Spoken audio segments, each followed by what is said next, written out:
A hero recounts what happened to her and the mind controller she's paired up with while transporting a supervillain. This is for entertainment purposes only. This short story is only for people over the age of 18. I've been asked to recount the transportation of the villain, Ellie-Mental, and what happened afterwards. I know why this has been asked of me.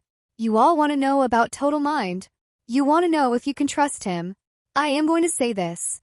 As long as you keep using him for good, keep him entertained, he'll stay on the side of the angels. As soon as you sideline him, for any reason, he'll get bored and start using his mind control powers to entertain himself. And no one wants that. My name is Autumn Johns, but you all know me as Force Blast. I can generate an energy wave that travels through the air that can be either sharp enough to shatter metal or wide enough to knock a tank back. I want this out in front so when people claim I make sonic blasts, they understand this is a force blast. It works in the vacuum of space and underwater. My superpowers are not sound-based. At the time of the transport, I had just shown I could hold my own and taken off medical leave, just so no one has to dig through my file. I was on medical leave when the villain constrictor broke both of my arms and legs and 6 ribs and copped a feel when he wrapped his stretchy body around me and nearly crushed me to death as he was going back to his normal shape. If it wasn't for Poison Pierce, I would be dead. 6 months of rehab later, and I'm back in the game. My first assignment was to transfer Ellie-Mental from one side of the country to the other, so she can stand trial in California. I was not the only hero on guard duty. Total Mind was there with me, and I'm glad he was. I had been cleared to go back to service as a superhero for nearly a week when I got my first orders. It was October 14th, at about 3 in the afternoon. I was at the gym, building back my body, when my phone buzzed to let me know that I had something new in my inbox. I was ready to go, even if it was guard duty. My only question was, did I have to wear my costume? Side gripe here, I hate my new costume. Whomever decided there should be open circles looking like wave ripples, but open to my chest, so people can see my impressive cleavage, should be slapped hard by Muscle Man. I am not bulletproof.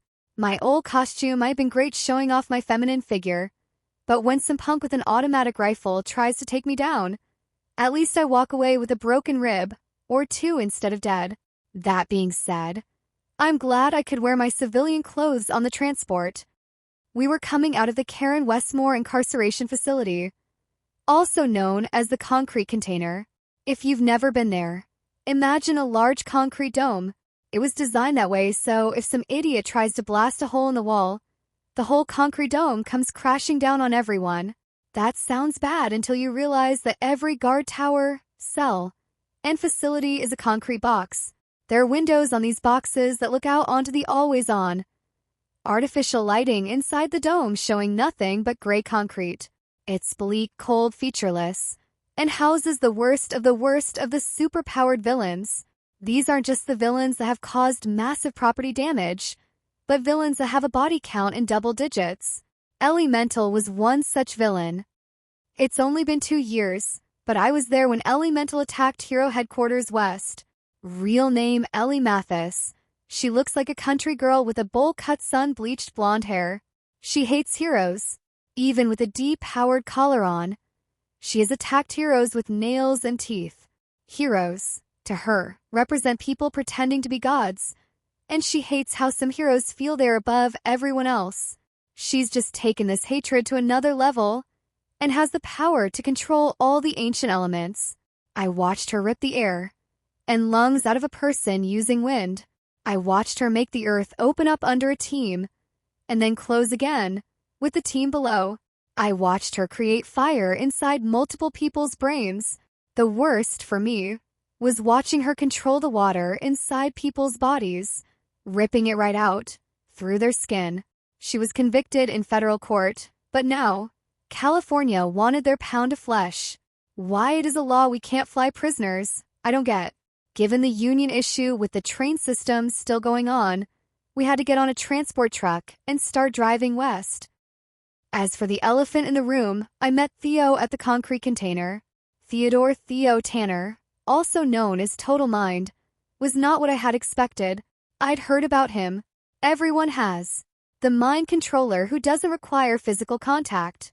The mind controller who can control a person's mind, but they don't even realize it. The mind controller who may or may not have had sex with Supreme Goddess several times. He was shorter than me at 5 feet 8 inches, younger than I first guessed, barely 21 and rather quiet, a long face, and eyes that slightly bug out, and with feminine lips. When I first met him, he had a fading black eye and told me it was from training. I didn't even like Theo when I first met him. I didn't even call him Theo. I was introduced to him as Theodore, and that's what I called him. I will note that when I called him Total Mind, he flinched, like something had flicked his nose. As short as he was, as powerful as he was, the man seemed almost timid. That might not be the right word. He was more observant. He didn't want to jump into a situation without knowing what was going on. I can respect that. The plan was to have one car with 2 drivers in front of the truck. 2 drivers in the truck with Mathis, Theo, and myself in the back of the truck. Then there was one car with 2 drivers behind. Constant radio contact and only stopping for gas and bathroom breaks. And if that could be done at the same time, fantastic. Mathis was blindfolded and shackled behind her back, with the control collar on. Theo had her by the elbow as she walked, guiding her. I couldn't hear everything he said, but it sounded like he was being kind to her and explaining what was going on and what was around her.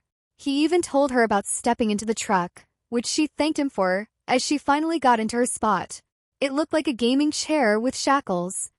I'm not going to pretend I remember everything said exactly, but I will relay what I remember, as close to what was said as I can remember. After we got Mathis in the chair and took off her blindfold, she took one glance at Theo and gasped in shock. You. She yelled. You should be in this chair instead of me. Theo said back, and I remember this exactly. I manipulate people, not kill them. Maybe that should have been an indication to me what Theo was really all about. Whoever scheduled things made it a pattern. For hours of driving, and then get gas, bathroom breaks, and swap drivers. The only people that were not swapped out were Theo and me. There was a fold-out cot on the wall of the truck. Theo offered to take the first shift if I wanted to get some sleep. I took him up on that offer and got a nap in before the next stop. Then Theo got a nap in the next round. He should be locked up, like me. Mathis said more to herself than me, while Theo gently snored. Why's that? I asked, resisting the urge to go back to my phone and scrolling. Sure, I did some bad things in my life, but he used his powers to completely fuck other people over, mentally, for life. Mathis said. I detected a slight country accent in her words, but no deception. I didn't take the bait. He had dozens of women desperate to fuck him, or even touch him. Mathis said, and I really tried to ignore her. He even had me single-mindedly wanting him, sexually, more than my next breath, my next heartbeat. I was consumed with lust like I wasn't even human anymore. There had to be a dozen women just like me as we ripped off our clothes and did anything we could just to touch him. The fucked up part is I can still feel that sexual need, just a hint these days, but the feeling that I could do it all over again, and love it, haunts me. They say never Google yourself, so I Googled Theo, born and raised in Michigan. He was the middle child of 3, 2 girls and him. He showed superior mental acumen from the start. If he read something, he remembered it. He skipped a few grades and got into bioengineering before high school at age 12. Theo went into college at the University of Michigan at age 14. He got his BS in 2 years, his master's in another 2. He got a job working for a biomanufacturing company, working on something to repair the damage due to Alzheimer's. Intentionally or not, he just showed up one day, with the power to control people's minds. Theo could have been a villain, and probably was for a short stint. At the age of 18, he was making people dance like puppets, literally at one airport. He had women, many women, doing many things to him sexually, and posting some of it on the internet. He was literally fucking from one side of the country to another. Things tapered off after a year, and Theo seemed to slip into a state of depression according to one website. He stayed in a mansion, had women come to him, and did little but play video games, exercise, and have sex. There's no telling how long this would have gone on for if it wasn't for a supervillain named Slip, who tried to break into Theo's mansion and rob him. Slip could turn any solid material into a type of slime. For about an hour before it solidified, she'd literally go through walls to get what she wanted. Theo caught her, and after 2 days, turned her over to the police. What was Theo doing to Slip for 2 days? No one knows. Not even Slip. After that, Theo started taking down all manners of supervillain. This must have been when he encountered Ellie-Mental. With his mental powers, the only ones he couldn't seem to touch were shape-changers and ghosts. Everyone else would suddenly realize the error of their ways, give up, confessing to everything. The heroes weren't happy with Theo, since he ended fights before they happened, and the heroes need publicity. The villains feared him since they had no defense against his mental powers. Some heroes took Theo in, and it is disputed if this was of their own free will. Supreme Goddess let him crash at her penthouse several times. It is rumored the two would make love every time he stayed over. Some snoopy tabloid people with long-distance lenses would catch glimpses of divine light discharge from the curtained-off bedroom of Supreme Goddess. Supreme Goddess has never confirmed or denied her relationship with Theo. That went for many other female heroes like Archbane, Broiled Jade, Howling Gleam, Rush Tornado, Shimmer Rapier, Slice Rose, Tooth Crush, and Wolf Giggle. 6 months before, Theo walked into Hero Headquarters East and said he was now a hero. He must have impressed someone because they took him in and started training him immediately. To save you from digging into his file, Theo is classified as Mastermind Level 1, so he's a planner. His physical attributes are mid-range, but notes show he's improving quickly. His mental level is in the high-middle range, not super genius level, but just below that. Reportedly very good with swords and handheld firearms, but his rifle skills were only average. The mind control that was measured literally blew the chart, and now the chart needs to be revised. It was enlightening to learn about the man that I was going to spend days within the back of a transport truck. Things were normal for a while. Mathis ate and drank with one hand. We swapped out our batteries on her control collar every 6 hours, leaving the spare battery to charge. I didn't expect much to happen. Nothing happened for the first day and a half. After that, I guess Theo warmed up to me. Find out anything interesting about me? Theo asked as Mathis was reclined slightly and sleeping in her chair. No one really knows if you had sex with Supreme Goddess, I countered. He chuckled. To end any confusion between us. Theo said with a grin. I did. She was good, and we both enjoyed ourselves. Lacey said most people are intimidated by her level of superpower. I wasn't. She found that attractive. Supreme Goddess' first name is Lacey? I said, shocked. Mine is Theodore, but I'd prefer to be called Theo. He said with a lopsided grin. Please call me Theo. What do you like to be called? My instinct to be sarcastic kicked in. Anything other than to stand witness in court, I stated, and that broke the tension in the air as Theo gave a real laugh. We really talked. Theo talked about how he liked Michigan better than other states for the weather, the land, and the very taste of the air. He talked about how he never intended to give himself superpowers, but didn't want to wait around for FDA approval of his Alzheimer's cure. In retrospect, he was glad he did what he did, since everyone gaining mind control powers that had a mental disease would have been disastrous. As for having sex with dozens of women, it wasn't like they didn't enjoy themselves. I shot back at him over that. I was an independent woman. I get to choose what I do. It is my right as a human to not have my mind controlled by anyone. Theo talked about how growing up, what I learned, how I was to act, was mind control, but slower, and from people that my trust was given to. I countered his trust wasn't earned, but forced upon others.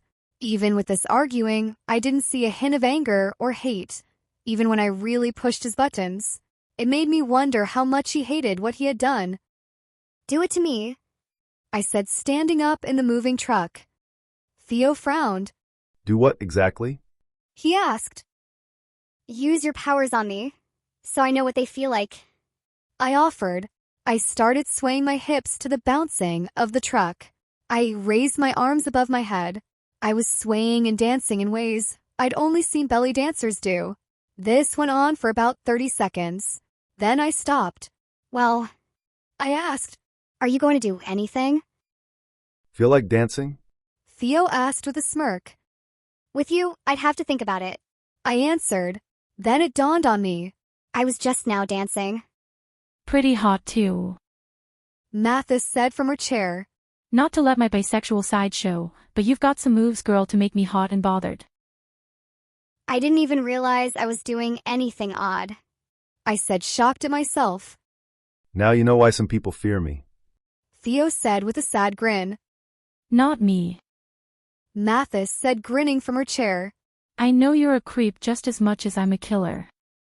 Someone's going to kill you, total mind, hopefully me, and no one will care. There was an awkward silence after that, until Theo asked me if I played video games. I confessed that I did, but only games that I couldn't do in real life. You can't go through hallways and blow zombies heads up with a shotgun. I should point out that if there ever is another zombie infestation, anywhere in the world, I'm your girl. Theo liked adventure games with medieval magic and dragons. Theo and I bonded. It wasn't just over video games, but we have the same taste in music.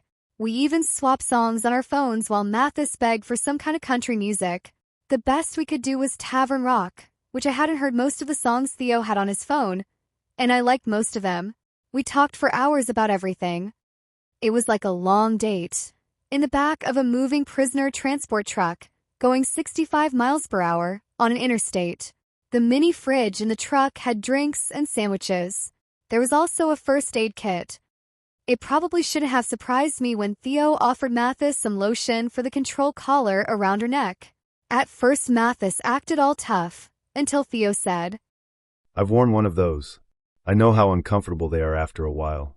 I'm not out to torture you. Mathis gave in and let Theo put the lotion on her neck. I had to ask about that. Yeah, I wore one. Theo said, nodding after cleaning his hands with a wet wipe.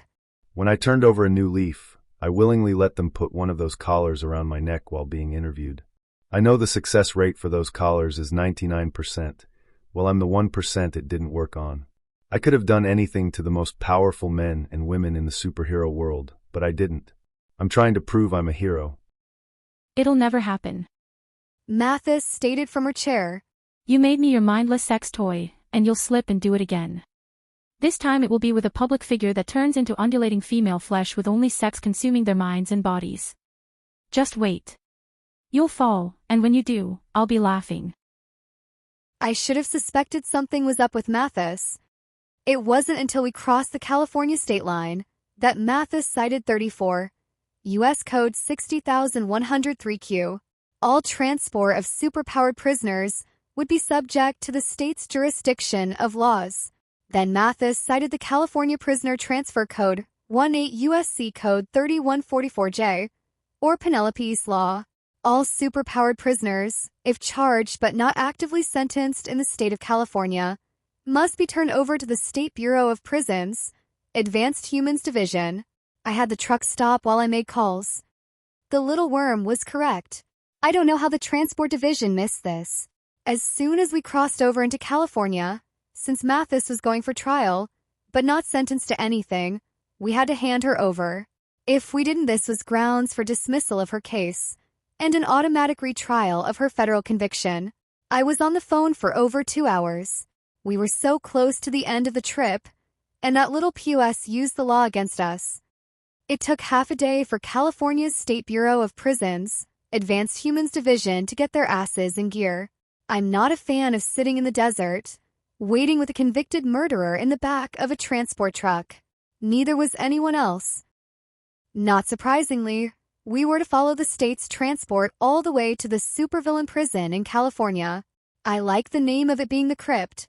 What I didn't like was how far off the beaten path it was. We'd be in the middle of nowhere in the desert, but that didn't mean we were safe.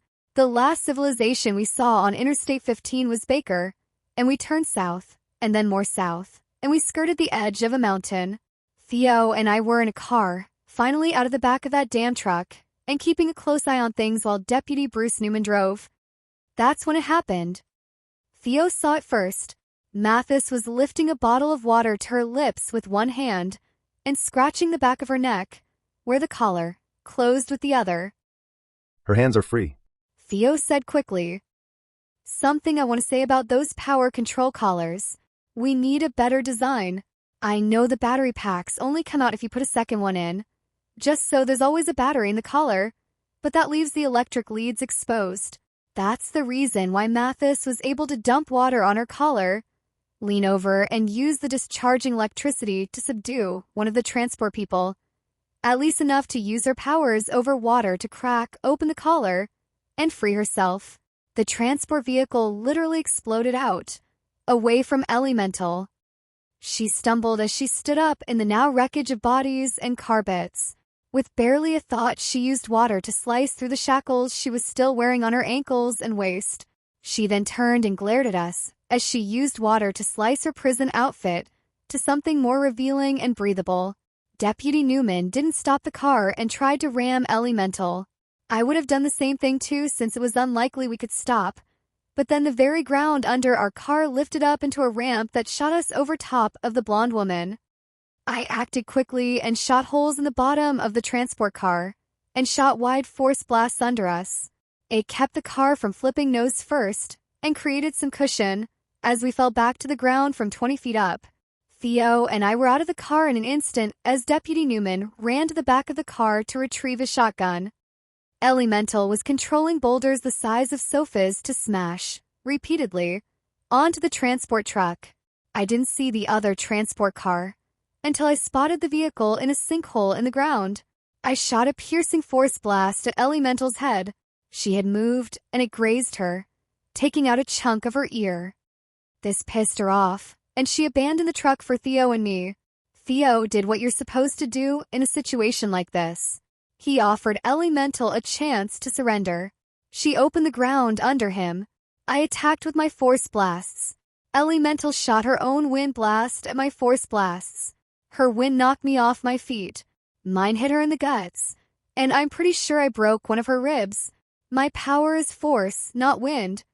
Before I could get up, Deputy Newman lifted his shotgun and offered the same warning of surrender that Theo did. Ellie-Mental set fire to the shotgun shells. Deputy Newman cried out as the shotgun in his hands exploded. Ellie-Mental laughed and came up to him, taunting him the whole time. He slugged her in the face. I saw a tooth go flying. Ellie-Mental pulled the water in his body out, painfully, through various different areas, and then collected that water into a spike and had it fly in and out of his barely bleeding body repeatedly. Deputy Newman should be remembered as a hero, falling in the line of duty. I shot a force blast at Ellie-Mental's head. The skin on her cheek split. She laughed. The country girl was a mess. Her ear was bleeding. Her mouth was bloody from the missing tooth. Her midriff showing was becoming one large dark bruise. Her face had a large split on the cheek, dripping blood. There's a reason why she gave herself the last name of Mental. I had just gotten up to one knee when boulders came at me from all directions. They hit like hammer blows. My still mending arms and legs roared with new pain. I wasn't crushed but buried up to my neck in rocks the size of baseballs. I was very close to blacking out from the pain. That's when Ellie-Mental brought up Theo from the hole in the ground, in something that almost seemed religious. He was caught in something that looked like the letter T, but made of loose rock and sand. His head was held still, while water or rocks or wind, or even a fireball or two smacked him in the face. I hate you. Ellie-Mental yelled at the crucified Theo. You turned me into a mindless fuck puppet. I would have done anything just to touch you. Now, you're so pathetic. The rocks that hit Theo in the face split his lip, and another cut his cheek. I've never felt that kind of lust for anyone, man or woman, but for you, it was consuming. What do? You fucking take that away from me. I want you dead. I want you all to be dead. I'm going to kill every hero in the world, even false heroes like yourself. Those might not have been her exact words, but they're close. Ellie-Mental started moving small rocks from the side of the road and almost gently putting them onto Theo's body. One by one, the rocks grew until he was covered in grayish-orange rocks. With a swift closing her hand, Ellie-Mental started crushing Theo. He screamed. She relaxed her hand, and Theo gasped for breath, hanging in his rocky bounds. Then Ellie-Mental did it again, and Theo screamed in pain. I couldn't move. I was stuck. I was helpless. When Ellie-Mental was done with Theo, I was next. I know that because Ellie-Mental said so. I'm going to burn every inch of your girlfriend's skin, inch by inch. Ellie-Mental laughed as she crushed Theo's body again. Then I'm going to drain the blood from her brain, starving it of oxygen and killing it off one lobe at a time. I'll leave her pain center intact since I want her to feel as I rip the air from her lungs, then force it back in, overinflating her chest until something pops. To finish her off, I think I'll see how many rocks I can shove into every hole her body has. Don't worry, you'll be dead by then. Then I saw Theo's eyes. As soon as Ellie-Mental relaxed again, there was an angry look in his eyes. It wasn't himself that he cared about. He didn't get angry or even pissed until it was someone else. In this case, me. That Ellie-Mental was threatening.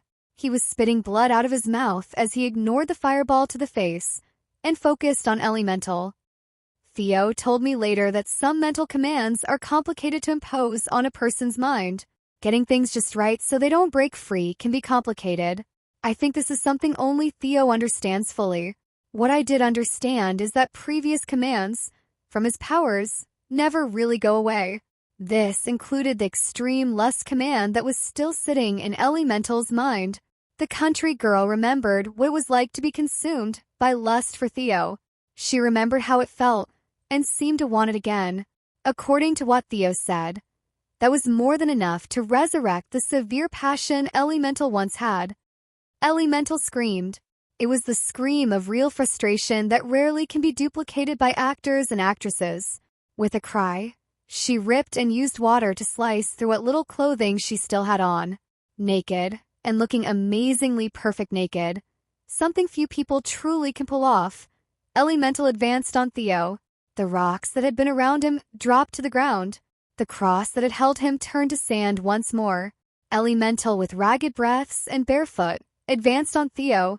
Each breath seemed to increase her arousal as she started sweating profusely. As soon as she was before Theo, there was the briefest pause before she threw herself at him. As erotic as this sight sounds, it wasn't. Their bloody faces were one detractor from anything titillating. Deputy Newman's body on the ground, not far from where Theo stood still, while Ellie-Mental bumped and ground her naked body into his. The moaning and pain from the transport truck didn't help either. Theo seemed to be trying to get his breath back. Not easy with a woman literally having an orgasm on your thigh. Theo was struggling as I saw blood seeping out the side of his mouth. There was blood coming out of his shoe too. Theo was swaying like he was about to fall over, but I could see him focus on Mathis. She stopped her sexual endeavors and stood rock still like a robot waiting for orders. In a blink, Mathis stood straight as a pin. When she turned to me, I could see her wide, blank eyes. With a robotic wave of her hand, the rocks that were around me were swept away. Ellie, Theo said with slow words, you will obey Autumn completely. Yes, Master. Mathis said robotically. Autumn, I'm gonna pass out now. Theo stated and collapsed where he stood. I wasn't fast enough to catch him, and he was unconscious by the time I got there anyway. As deaths go, Ellie-Mental had another 4 to add to her list. The 3 from California's State Bureau of Prisons, Advanced Humans Division, and Deputy Newman. I don't count the fact she helped me free everyone from their trapped vehicles as a plus for her, since she was zombified by Theo's last conscious act. I did command Ellie-Mental to use her powers to keep Theo alive. I'd like to think she did something beneficial until the medical helicopter showed up nearly an hour after I called. I refused to get on the helicopter, no matter what I looked like, since I was sticking with Ellie-Mental. The other deputies had worse injuries than I did, and the helicopter was nearly overloaded as it was. It was a very quiet drive to the crypt. I was with Ellie-Mental the whole way through processing. I then did something I felt very uncomfortable about. I ordered Ellie-Mental to never, ever, use her powers again. I also told her to obey any command given to her by the jailers. Then I told her that in every other way, she would act normally. You bitch. Ellie-Mental yelled at me from behind bars. I can't use my powers. I'm going to rip your throat out with my bare teeth. As soon as one of the jailers that was with me told her to shut up, her mouth snapped shut. I didn't care if she bit her tongue. They did. They were also concerned about the large bruise on her middle. A doctor was called for Mathis, while I got my own helicopter ride. The San Francisco Hospital for Superpower Problems is called Bandages. I like that. That's where Theo was, and where I went after getting Ellie-Mental locked up. That's probably a good thing since when I went to the bathroom at the jail, I was peeing blood. I was rushed into surgery and woke up in more pain than before, but far more likely to see my next birthday. Theo was in horrible shape. Bones and blood vessels were broken. His internal organs had ruptured. The doctors at Bandages incorporated superhuman healers, and if it wasn't for them, Theo would have died. They told me so. I was still in rehab when Theo finally woke up 4 days later. We were both a mess with bruised faces, stitches holding our skin together. I was on fewer drugs than Theo, but I was feeling really good on what I was taking. Still, when Theo woke up, I was the first person he saw. His first words to me were, "Fuck, you're beautiful." I know I blushed. My stitches hurt. We knew we were not in too much trouble when our boss decided not to bother with traveling all the way to California to get our unwritten report. We did it over a borrowed laptop. The only negative thing we got was that I have been spending a lot of time in hospitals lately. Not something I could deny. I was also told as soon as I could travel to get my ass back to Hero Headquarters East. 2 days later, I was on a plane, leaving Theo and wishing I wasn't. Theo was back 2 weeks later, and I found that impressive. We've been talking and texting multiple times a day since I left California. I'm not sure when we went from professional to flirtatious, but that's where we ended up. I sent Theo pictures over an encrypted system that I really hope never make it to the general public. Theo swears his powers don't work over the phone. I also looked up in the handbook that fraternization between heroes is permitted, as long as it doesn't interfere with protecting the public. I'm okay with that. I wonder what it's like. I said finally to Theo as we lounged on the sofa, playing a cooperative adventure game. You do this. Theo said with a grin. You say something that makes the other person have to ask a question to know what you're talking about. It is a way to get them engaged in talking. Do you even realize you're doing it? I didn't, until you just said something. I responded. That might have been a trick I learned to get people to talk to me. Anyhow, I wondered what it was like for Ellie-Mental to be consumed by lust for you. Oh, that? Theo said, and I noticed his decrease in ability to play the game. That was me being dumb and stupid, and I'm blaming my youth. You think it was a bad thing? I asked as I swung over a cavern and then released a rope bridge for Theo to follow. I know it was a bad thing. Theo answered. Making people do things is a constant drumbeat in my head. I can have you do anything I want, and you not only would, but either not notice or love doing it. Taking control of a person's mind is so easy for me, like picking up a TV remote and upping the volume. It isn't ideal. Why? I asked as I paused the game to look at Theo. What's wrong with having control over a situation? You can up my volume if you want. Until I blow your speakers out? Theo asked with a cocked head. There's the self-harm, either physical or mental with Ellie-Mental. Then there's the second-guessing of everything you do. Autumn, why are you even here at my house, playing games with me? I want to. I said automatically. Then it dawned on me. Oh, the I part of that statement. Do I want to be here? Or do you want me to be here, and make me believe it is my decision? It destroyed one relationship I was trying to build years ago with a special someone. Theo shook his head. It didn't work out because every time she did anything, she couldn't say for certain it was her choice or mine. She'd lost her identity, even though I didn't control her mind once. Have you controlled my mind? I asked without thinking and then wondering if that was my choice to ask. Only that time in the transport where I had you dance. Theo answered. Now comes the question, am I lying? Are you? I asked. No. Theo said. But that could be a lie. I responded. Entirely possible. Theo stated. This is where the doubt comes in and grows, and eventually people hate me for something I haven't done but could do. It was a consideration that I hadn't put fully to rest. So, I started and turned off the entire game system and TV. if I were to take you to the bedroom and rock your world until those pain meds are pushed to their limits, there's no way to tell if it is my free will or your mind control. Unfortunately, no. Theo said as I got closer to him. I gently put my lips out, and he didn't need any more prompting. We kissed. Like teenagers on their prom night, we kissed. I ran my hands up Theo's body and avoided areas where he tensed up in pain. Then I felt his hands on my rear and pulling me towards him. There was heat. There was passion. I wanted more. The only way to decide if I'm being mind-controlled or not, I said, pulling off my top, is to have you control my mind, so we both know it. You want me to control your mind? Theo asked as he reached up to feel my breasts. It felt really good. It's the only way to answer the question of if I'm being mind-controlled by emphatically stating that, yes, I'm being mind-controlled. I said, leaning forward to pull his shirt off. Just leave me the option to say, no, if something spicy comes up. The safe word is Worcestershire, and you have to say it correctly. Theo joked. I am yours to command, master. I said, leaning forward and licking his nipple. Then I felt my mind slide off and away, like water on a hot Teflon frying pan. I felt blank, empty, like I was just woke up in the middle of the night and about to fall back asleep. I felt my mouth move more than consciously say the words in a flat, monotone voice. I am yours to command, master.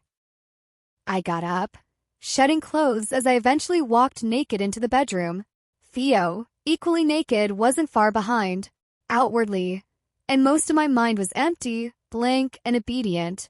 There was one small whisper, off to the side in my brain, that knew exactly what was happening and what I was feeling. As I draped myself on the edge of the bed, my breasts squashing into the comforter's floral pattern, I could feel Theo come up behind me. That whisper was screaming in my brain. This is so fucking hot.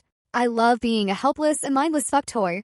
As I stated at the beginning of this, I'm sure Theodore Theo Tanner, also known as Total Mind, could be used as an important part of our team.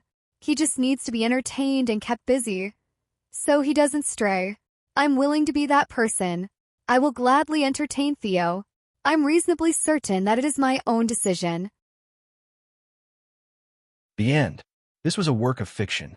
Any similarity between people, living or dead, is purely coincidence. This scenario did not, or should not, have happened in real life. Thank you for listening.